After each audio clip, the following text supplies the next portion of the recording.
Hello everyone, SirMonkeySuit, I was happy here back again with Mob Psycho 100 Season 2. We're on episode 11, and in the last episode, the world was going to shit. Or at least a certain section of the world was, of Japan, I suppose, that was really going to shit because Suzuki, obviously the leader of Claw and whatnot, told the world about how they were going to take over and whatnot, and like psychic powers now are kind of public knowledge. So yeah, we had basically a new crew formed of the old 7 Division Claw members. Sho is on side with Ritsu right now. Both Sho and Ritsu are at the base of the tower in which Suzuki actually is, and Sho obviously wants to take out his father. Believes he's not doing the right kind of thing. Body Improvement Club came in to assist with Mob, and that was amazing to see because obviously, I mean, who doesn't love the Body Improvement Club? And yeah, Sho's crew is dead. His like little crew that he had of like 3 other dudes, who put up a fight for like a second before getting eaten by those plants. So I'd imagine those are dead. I don't see them coming back. But who knows? Because this show doesn't really do death.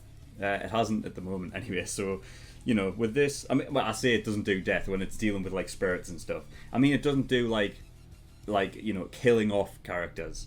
So there's that. Teruki's crew that he's with, the Badger guy is there. There's been like, I think the 4th Division of Claw, or at least there was one guy from the 4th Division that was there, which came across them and called out the Badger dude, whatever his name is, and the Badger guy basically came back acting like he was sort of infiltrating like our crew. Which I think he's sort of just playing up to that. I think he's still on our side, but we'll see what happens with that anyway. And Reigen is obviously the master of all of this, so that's fantastic. I mean, of course he would be. You know what I mean? He's a talker. He was like that at the end of last season as well, when he came into the 7th Division of Claw, like their headquarters, and just basically acted like he ran the place. But yeah, so it's not a surprise that he is the master. But yeah, so Mob woke up from his sort of like slumber, and it's up to Dimple now to tell him what's going on, and we'll see how Mob gets involved in all the chaos that's happening right now. But I don't think there's anything else to really talk about. So if you do want to watch the reaction, of course the link is in the description below to go watch that 10-minute cut version. If you do want to watch the full length, uncut and unedited, then you can do by going on to my Patreon and becoming a full length tier patron. And also, after you've watched this, episode 12 will be available on Patreon right now, so you can go over, become an early access tier patron, and get access to episode 12 right now. So go and enjoy that. But yeah, without further ado, we're going to get in episode 11 and see what we get. So let's go.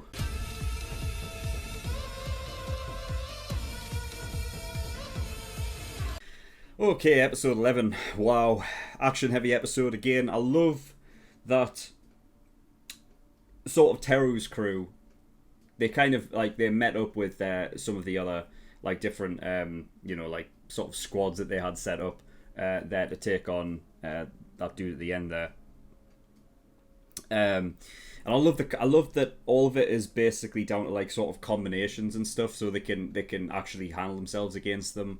Against like the Ultimate 5, because I guess like they are that strong that especially fucking what's his name? I didn't write down his name because they were only introduced a couple episodes ago, and like the hardest one, the most well, I don't know, maybe Serizawa's like actually the strongest one, but who knows. But anyway, yeah, I mean, he's already gone, so he may return, but it's just one of those things where it's just like, I just didn't think that they would be like sticking around all too long. So I never even wrote down their names. Serizawa seems to be like the most interesting one of the lot anyway. He seems to be, he's got like a different way of thinking about like what is actually happening. He thinks it's just a corporation kind of deal, and he needs to get like promoted and things, and yeah, he's just got a weird way of thinking.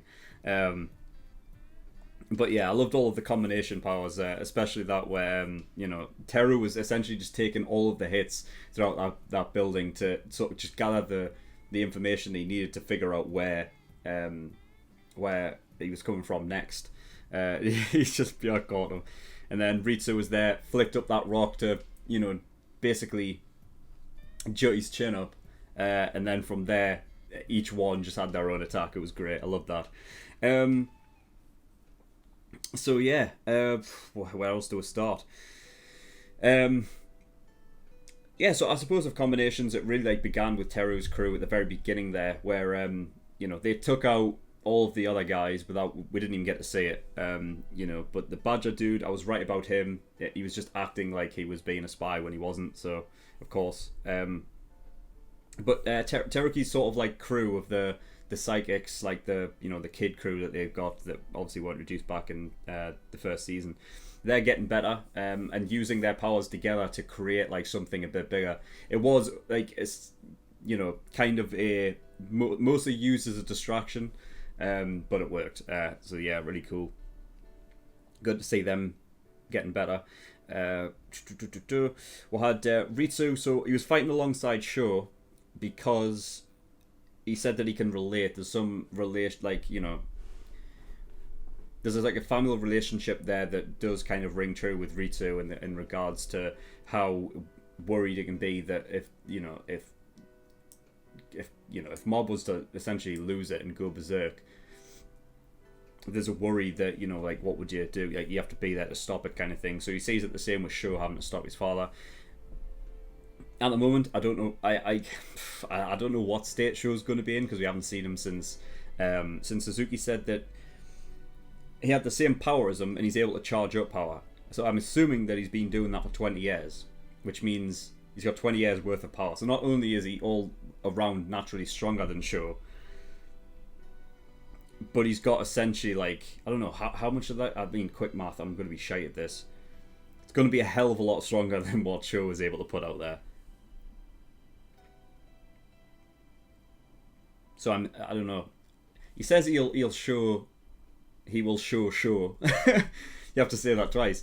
A bit of that. So you'll not be using it all. I assume that's going to happen against Mob, right? I assume that's where like the big attack's really going to come out, and that will happen in within the next 2 episodes, because there's only 2 episodes left, right, of the season. So yeah, I'm sure we'll get to see that at some point. So yeah, Serizawa's not going to win against Mob. Let's be honest, it's just not going to happen. But yeah. So I mean, with Mob heading up there earlier in the episode when Matsuo and Mogami even returned, which was something I wasn't expecting either, and God, even even one of the Ultimate Five was like, oh shit, like he knew as soon as he said, as soon as he even just saw and sensed what he was all about, he proper backed off. And here's the thing as well, because obviously Mob was saying before, wanting obviously Mogami to let the plant dude go, and saying that because he thinks that anybody can change. And I remember obviously that was the big thing after his whole 2 or 3 episode arc with Mogami, was at the end there. It's realizing that anybody can change. So of course that's something that Mob as a character would want to keep on throughout. But I wonder if there is ever going to be a time where that just isn't the case. Will there ever be a case where he ever regrets thinking that anybody can change? Because I mean, realistically, that's not really a thing, there's always just going to be some people that are just they never learn their lesson. So I wonder if that's ever going to come up and be a thing that ever occurs, because I think what's great about this show, and basically following Mob around, Mob's character grows as well as the show, and from the beginning of the show to this, they go through a stage of making the story feel like it's a lot more mature as it goes on. So it kind of does get it kind of grows up in a way alongside Mob. So I would like to see it be a case where they do go into that, whether it's possibly going to be season 3 or something, but it would be nice to sort of look upon that and see what will happen if by Mob letting somebody go, because they can change, that it may cause something bad to happen, but we'll see. That's something I've brought up in Hunter x Hunter before as well, but I'll not go into it just in case no one, just in case for spoilers or anything like that. Um, but yeah, Mogami did say that like at some points like you got to be hard like on people. Um, and Mob basically saying that yeah, I'm not really good at that, but it did come back towards the end there where he said you'll only be in my way. Um, I mean, he did give them with like the sort of pretense that like this may sound harsh, but you're just going to be in my way.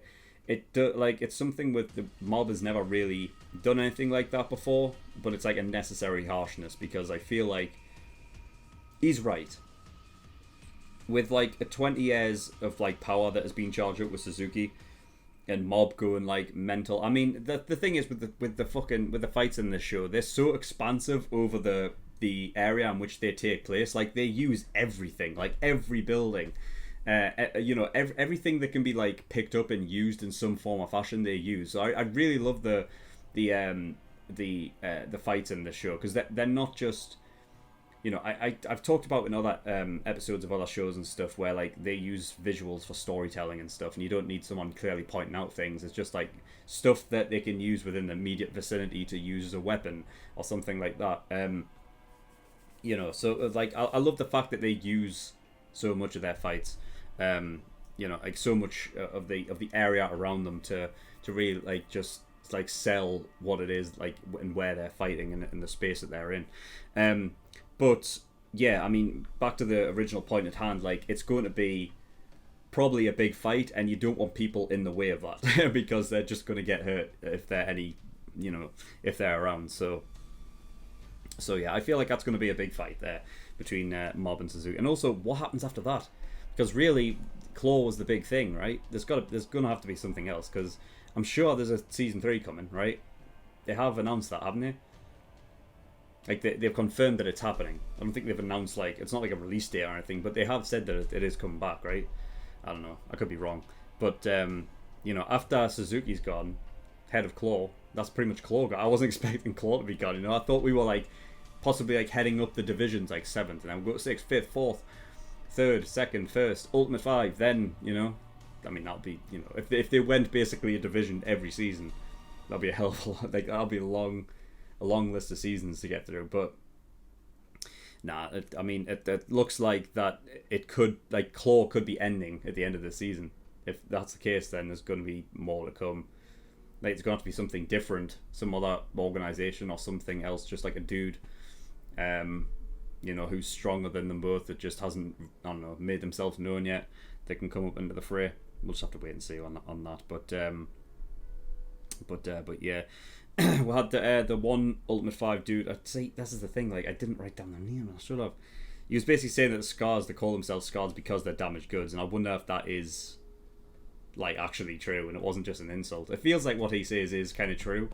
So I think that and it's something I haven't really thought about before, but it is a good point. It's like if it was like something that they got to initiate themselves as part of Claw, then I guess it would like. Make sense, but then they would have the Scars all in the same place, I'd imagine, right? But yeah, I suppose the fact is that they've got it in all these different places would suggest that they've been attacked pretty hard, whereas those at the very top haven't been heavily damaged. Though, who was it? The one dude with the fucking that normally has the sword. He pointed out it's like, oh well, since he got hit with that manhole cover or whatever, now he's he can be hit as well. So yeah, he's not the best. I love that. I love the fact of Mob coming in. I mean, it all sold itself perfectly throughout the fight where Teruki was basically saying like there are those that you like that have power that you can't comprehend, and you act like aside from Suzuki, yeah, you're the strongest psychic in here. You have no idea. And I know for a fact that Teruki was thinking in his head about Mob at that point. I know he was. I just know he was.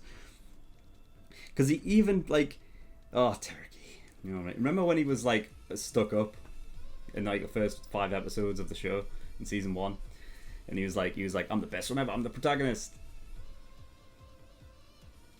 He's grown up so much. Like he even put himself down in that when he said. He's thinking about Mob when he's saying those with power you can't even comprehend, and he's like, even I can take you out. I just love that guy. but yeah, it built up so much because Tereki pointed out that, and then they all had a go on him. He uses that mind's eye thing where he opens up his eyes, and he's like, well, now you can't beat me no matter what you do. And then Mob walks in, and it's like perfect. It's like, this is what he was talking about. You wouldn't have a chance against Mob. And then completely unexpectedly, Reigen walks up and just smashes him loads of times and knocks him out. That was great because it's perfect. It's like, I didn't sense him. How could I not have sensed him? Because it works as a perfect counter to him. I guess with his mind's eye, the idea that his mind's eye has got to be like a sense of where everything that has any real like psychic energy or anything he can pick up on, whereas Reigen doesn't have that. So he can easily just walk up on him and you'll not even notice he's there. For God's sake, man. Oh, Reigen, he just gets away with so much. He's just a human, you know what I mean, in this world of psychics, and he comes out better than most of them. It's fantastic. God love it. You know what I mean? Still wearing the suit and everything. It's not scuffed. It's the luckiest man in the world. So yeah, I mean that's pretty much what I've got. I mean, I don't. I don't know what state show's going to be in. Serizawa's going to be done in by Mob. I don't know how easily. We'll see. I mean, Mob does seem like he's like on he's kind of like on the end of his rope at the moment. Like he's just ready to snap. And maybe that will come into effect with Ritsu saying, because he has decided to fight, and be cooperative with Sho because he can relate about the, a family member, going berserk because of how much power they have and what that could mean for anything. Like maybe that was actually a foreshadow, and at this point you're going to have two of them go berserk at each other. Oh dear. So yeah, I think it was probably a good idea that Mob said that you'll only be in my way. Stay the fuck back because I'm not holding back against this one. Like this is, I can understand why though, because of everything that led up to this point where he thought that his parents had basically been burned alive and whatnot, and his whole house is on fire, so that's gone. Like everything from like the start of that leading up, like this is chaos that Mob doesn't want. Like this is like he'll be thinking like, if that's the leader of Claw up there, if I get rid of him, then I've gotten rid of all of this shit and we don't have to deal with it anymore. So it's kind of like cutting the head off the snake and just being over and done with. So I could say like in this, like, Mob's just not, he's not playing around this time. Like he's ready to do this guy in. So I can't wait. The thing is, when I was talking about before about will Mob ever regret thinking people can change, I feel like Suzuki would be the one that doesn't change, because he was talking like last episode or something to Serizawa, and he was talking about how he was talking like to all of the Ultimate Five. He was basically saying like, the reason like how I got to this point or whatever, because I didn't care about what other people thought and everything like that. And I felt like, if that's the last 20 years of your life and that's how you've been and you've seen like what you can do when you have that mentality, I don't see how it's going to be that easy to change his mind. So maybe Suzuki is the one where his mind doesn't change, and maybe that affects how Mob goes forward after his whole encounter with Mogami and everything like that. But we'll have to see. And the last thing I said in the reaction, I'm sure that the opening of the season 2, like the season 2 opening, I'm sure that they didn't have the subtitles on until like halfway through the season or something. And every so often I might like catch something that they say or something. I didn't realize that one of them it said 99.9, and it says that twice, and then says the mysterious percentage. Now, I don't know if that means anything. Like I don't know, because like I said in the reaction, I gotta wonder, like the mysterious percentage to me is the question mark. And I suppose 9 without without the points, it would be 999 percentage, right? But so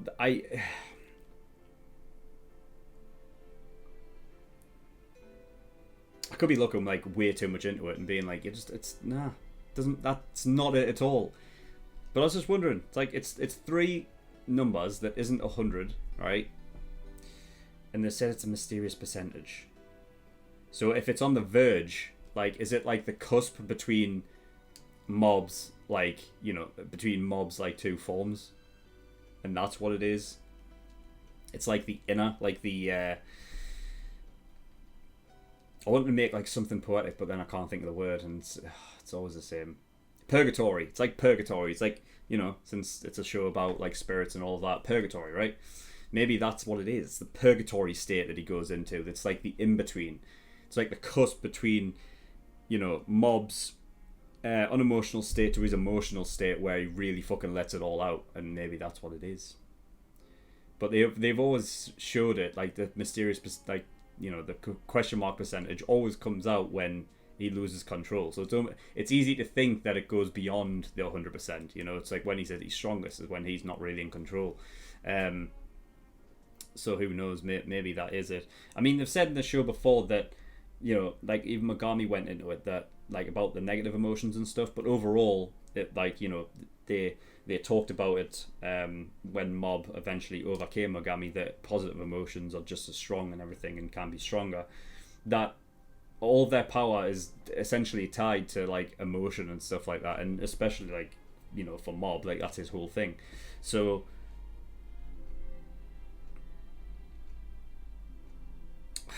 yeah, I don't know if it's like, if there's a, I don't know what it is. I don't know what I'm talking about. 99.9% mysterious percentage. I don't know. It could be like a little spoiler that I've just gotten from the subtitles because I didn't recognize them before. But, you know, if I'm wrong, I'm wrong. If I'm right, then oh well. You know what I mean? I don't know how they're ever going to really tie the question mark percentage into the show and explain what it is.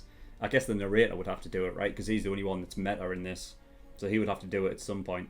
And yeah, we'll just see what it. Because I've always thought the mysterious percentage was like an extra being that lives inside Mob, but I don't know.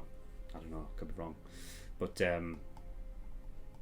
yeah, I mean, if all the power's about emotion, having that cusp between his emotions breaking out and, you know, keeping them stored away, it's like open up like Pandora's box. So it's like, it's if it's on the cusp at 99.9%, it doesn't waver on any side at those moments. Like, it's just like I don't know, you know, can't be controlled at that point, you know. So it's basically the one point that he can't control is the very cusp. So maybe, I don't know, maybe it is right. If I'm trying to explain it that way, it sounds right. I don't know, I'm just fucking waffling. Anyway, that's all I've got. So thank you everyone for watching. If you do want to go watch episode 12, you can do right now over on my Patreon as an early access tier member.